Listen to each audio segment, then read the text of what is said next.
नमस्कार दोस्तों, आप सभी का स्वागत है मेरे YouTube चैनल में। और मैं आज आप सभी को बताने वाली हूँ वैभव लक्ष्मी व्रत की कथा। तो दोस्तों, हम अपनी कथा स्टार्ट करते हैं। एक बड़ा शहर था। इस शहर में लाखों लोग रहते थे। पहले के ज़माने में लोग साथ साथ रहते थे और एक दूसरे के काम आते थे। पर नए ज़माने के लोगों का स्वरूप ही अलग सा है। सब अपने अपने काम में रत रहते हैं। किसी को किसी की परवाह नहीं होती। घर के सदस्यों को भी एक दूसरे की परवाह नहीं होती। भजन कीर्तन, भक्ति भाव, दया माया, परोपकार जैसे संस्कार कम हो गए। शहर में बुराइयां बढ़ गई थी। शराब, जुआ, रेस, व्यभिचारी, चोरी, डकैती वगैरह बहुत से गुनाह शहर में होते थे। इसी तरह इतनी सारी बुराइयों के बावजूद शहर में कुछ अच्छे लोग भी रहते थे। ऐसे अच्छे लोगों में शीला और उनके पति की गृहस्थी मानी जाती थी। शीला धार्मिक और संतोषी थी। पति भी विवेक और सुशील था। शीला और उसके पति ईमानदारी से जीते थे। वे किसी की बुराई न करते और प्रभु भजन में अच्छी तरह समय व्यतीत कर रहे थे। उनकी गृहस्थी आदर्श गृहस्थी थी। शीला की गृहस्थी इसी तरह खुशी खुशी चल रही थी। पर कहा जाता है कि कर्म की गति अटल है। विधाता के लिखे लेख कोई नहीं समझ सकता। इंसान का नसीब पल भर में राजा को रंग और रंग को राजा बना देता है। शीला के पति के पिछले जन्म के कर्म भोगने बाकी रह गए होंगे कि वह बुरे लोगों से दोस्ती कर बैठा।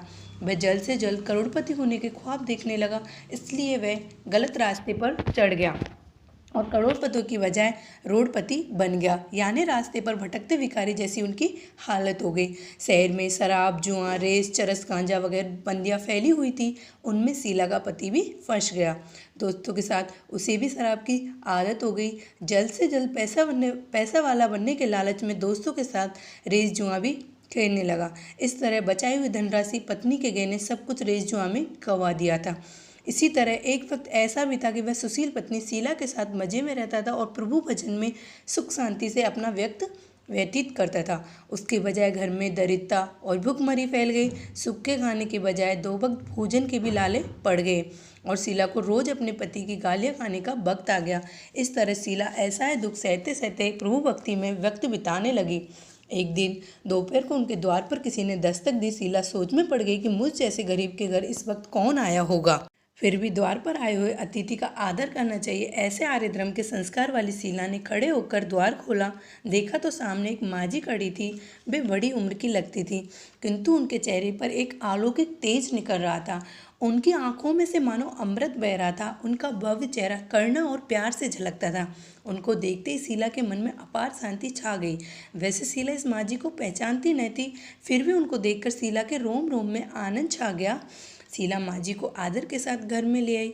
घर में ले बिठाने के लिए कुछ भी नहीं था, अतः शीला ने संकोच आकर एक फटी हुई चादर पर उनको बिठाया। माँझी ने कहा, क्यों शीला, मुझे पहचाना नहीं?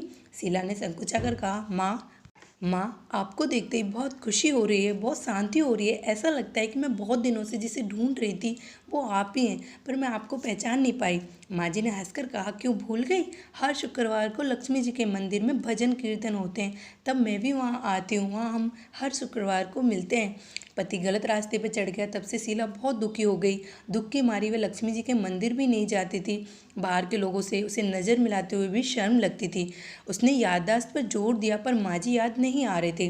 तभी माँ जी ने कहा, तू लक्ष्मी जी के मंदिर में कितने मधुर भजन गाती थी, अभी तू मुझे दिखाई नहीं दी, इसलिए मुझे हुआ कि तू क्यों नहीं आती, कहीं बीमार तो नहीं हो गई। ऐसा सोचकर मैं तुझसे मिलने चली आई। माँ जी ने कहा, बेटी, सुख और दुख तो धूप और छाव के जैसे होते हैं। सुख के पीछे दुख आता है तो दुख के पीछे सुख भी आता है। धैर्य रखो बेटी, तुझे क्या परेशानी है? तेरे दुख की बात मुझे सुना, तेरा मन भी हल्का हो जाएगा और तेरे दुख का कोई उपाय भी मिल जाएगा। माँ जी की बात सुनकर शीला के मन को शांति मिली। उसने माँ जी को कहा, माँ, मेरी गृहस्थी में भरपूर सुख और खुशियाँ थी। मेरे पति भी सुशील थे। भगवान की कृपा से पैसे की बात में भी हमें संतोष था। हम शांति से गृहस्थी चलाते, ईश्वर भक्ति में अपना व्यक्त व्यतीत करते थे। यह कहकर हमारा भाग्य हमसे रूठ गया। मेरे पति को बुरी दोस्ती हो गई। बुरी दोस्ती की वजह से वे शराब, जुआ, रेस, चरस, गांजा वगैरह खराब आदतों के शिकार हो गए। उन्होंने सब कुछ गंवा दिया और हम रास्ते के भिखारी जैसे बन गए। यह सुनकर माँ जी ने कहा, हर इंसान को अपने कर्म भुगतने ही पड़ते हैं, इसलिए तू चिंता मत कर। अब तू कर्म भुगत चुकी है, अब तुम्हारे सुख के दिन अवश्य आएंगे। तू तो माँ लक्ष्मी जी की भक्त है, वे अपने भक्तों पर हमेशा ममता रखती हैं। तू माँ लक्ष्मी जी का व्रत कर, इससे सब कुछ ठीक हो जाएगा। माँ लक्ष्मी जी का व्रत करने की बात सुनकर शीला के चेहरे पर चमक आ गई। उसने पूछा, माँ, लक्ष्मी जी का व्रत कैसे किया जाता है यह मुझे समझाइए, यह व्रत मैं अवश्य करूँगी। बेटी, वैभव लक्ष्मी व्रत वैसे तो बहुत सीधा साधा व्रत है, किंतु कई लोग इसे गलत तरीके से करते हैं, अतः उसका फल नहीं मिलता। कई लोग कहते हैं कि सोने के गहने की हल्दी कुमकुम से पूजा करो, बस व्रत हो गया। पर ऐसा नहीं है। कोई भी व्रत शास्त्रीय विधि पूर्वक करना चाहिए, तभी उसका फल मिलता है। यह व्रत शुक्रवार को करना चाहिए। सुबह स्नान करके स्वच्छ कपड़े पहनो और सारा दिन मन में जय माँ लक्ष्मी का रटन करते रहो। किसी की चुगली नहीं करनी चाहिए। शाम को पूर्व दिशा में मुंह रख सके इस तरह आसन पर बैठ जाओ। सामने एक पाटा रखे, उसके ऊपर रुमाल रखो। रुमाल पर चावल का एक छोटा सा ढेर करो। उस ढेर पर पानी से भरा तांबे का कलश रखकर कलश पर एक कटोरी रखो। उस कटोरी में एक सोने का गहना रखो। सोने का ना हो तो चांदी का भी चलेगा, चांदी का ना हो तो नगद रुपया भी चलेगा। बाद में घी का दीपक जलाकर धूप बत्ती सुलगा कर रखो। माँ लक्ष्मी जी के बहुत स्वरूप हैं और माँ लक्ष्मी जी को श्री यंत्र अति प्रिय है। अतः वैभव लक्ष्मी में पूजन विधि करते वक्त सर्वप्रथम श्री यंत्र और लक्ष्मी जी के विविध स्वरूपों का सच्चे दिल से दर्शन करो। उसके बाद लक्ष्मी स्तवन का पाठ करो। बाद में कटोरी में रखे हुए गहने या रुपये पर हल्दी कुमकुम चावल चढ़ाकर पूजा करो और लाल रंग का कोई फूल चढ़ाओ। शाम को कोई मीठी चीज़ बनाकर उसका प्रसाद रखो। ना हो सके तो शक्कर या गुड़ भी चल सकता है। फिर आरती करके 11 बार सच्चे हृदय से जय माँ लक्ष्मी बोलो। बाद में 11 या 21 शुक्रवार ये व्रत करने का दृढ़ संकल्प माँ के सामने करो। आपकी जो मनोकामना हो वह पूरी करने के लिए माँ लक्ष्मी जी को विनती करो। फिर माँ का प्रसाद बांट दो और थोड़ा प्रसाद अपने लिए रखो। अगर आप में शक्ति हो तो सारा दिन उपवास रखो और सिर्फ प्रसाद खाकर शुक्रवार करो। ना सकती हो तो एक बार शाम को प्रसाद ग्रहण करते समय खाना खा लो। अगर थोड़ी भी शक्ति ना हो तो 2 बार भोजन कर सकते हो। बाद में कटोरी में रखा रुपया या गहना ले लो। कलश का पानी तुलसी क्यारी में डाल दो। चावल पक्षियों को डाल दो। इस व्रत के प्रभाव से सब प्रकार की विपत्ति दूर होकर आदमी माला माल हो जाता है। संतान न हो उसे संतान की प्राप्ति होती है। सौभाग्यवती स्त्री का सौभाग्य अखंड रहता है। कुंवारी लड़कियों को मन भावन पति मिलता है। शीला यह सुनकर आनंदित हो गई।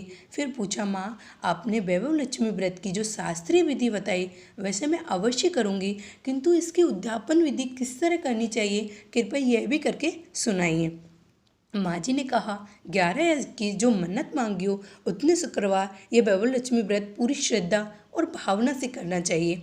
व्रत के आखिरी शुक्रवार को जो शास्त्रीय विधि अनुसार उद्यापन विधि करनी चाहिए वह मैं तुझे बताती हूँ। आखिरी शुक्रवार को खीर या नैवेद्य रखो। पूजन विधि हर शुक्रवार को करते हैं वैसे ही करनी चाहिए। पूजन विधि के बाद श्रीफल फोड़ो और कम से कम 7 कंवारी या सौभाग्यशाली स्त्रियों को कुमकुम का तिलक करके साहित्य संगम की वैभव लक्ष्मी व्रत की एक पुस्तक उपहार में देनी चाहिए और सबको खीर का प्रसाद देना चाहिए। फिर धन लक्ष्मी स्वरूप, वैभव लक्ष्मी स्वरूप और माँ लक्ष्मी जी की छवि को प्रणाम करें। माँ लक्ष्मी जी का यह व्रत स्वरूप वैभव देने वाला है। प्रणाम करके मन ही मन भावुकता से माँ की प्रार्थना करते वक्त कहें, हे माँ धनलक्ष्मी, हे माँ धनलक्ष्मी, मैंने सच्चे हृदय से आपका वैभव लक्ष्मी व्रत पूर्ण किया है, तो माँ हमारी मनोकामना पूर्ण करो, हमारा सबका कल्याण करो। जिसे संतान न हो उसे संतान देना, सौभाग्यशाली स्त्री का सौभाग्य अखंड रखना, कुंवारी लड़की को मनभावन पति देना। आपका यह चमत्कारी वैभव लक्ष्मी व्रत जो करे उसकी सब विपत्ति दूर करना, सभी को सुखी करना। हे माँ, आपकी महिमा अपरंपार है। इस तरह माँ की प्रार्थना करके माँ लक्ष्मी जी का धन लक्ष्मी स्वरूप को भाव से वंदन करो।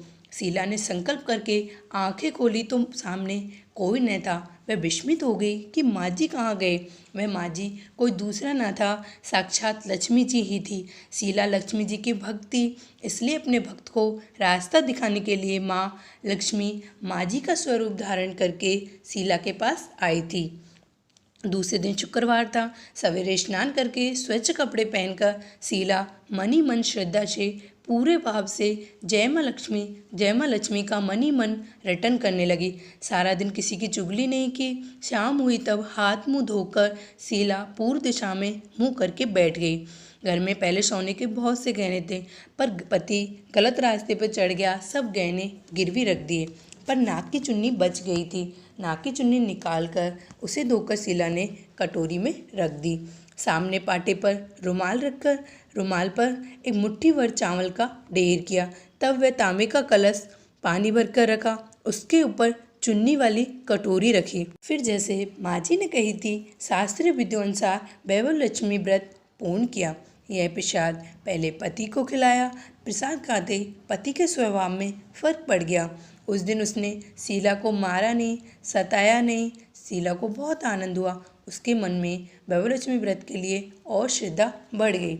शीला ने पूर्ण श्रद्धा भक्ति से 21 शुक्रवार को माँ जी के कहे मुताबिक उद्यापन विधि करके 7 स्त्रियों को वैभव लक्ष्मी व्रत की 7 पुस्तकें उपहार में दी। फिर माता जी के धनलक्ष्मी स्वरूप की छवि को वंदन करके भावी मन में प्रार्थना करने लगे कि हे माँ धनलक्ष्मी, मैंने आपका वैभव लक्ष्मी व्रत करने की मन्नत मानी थी, वह व्रत आज पूर्ण किया। हे माँ, मेरी हर विपत्ति दूर करो, हमारा सबका कल्याण करो।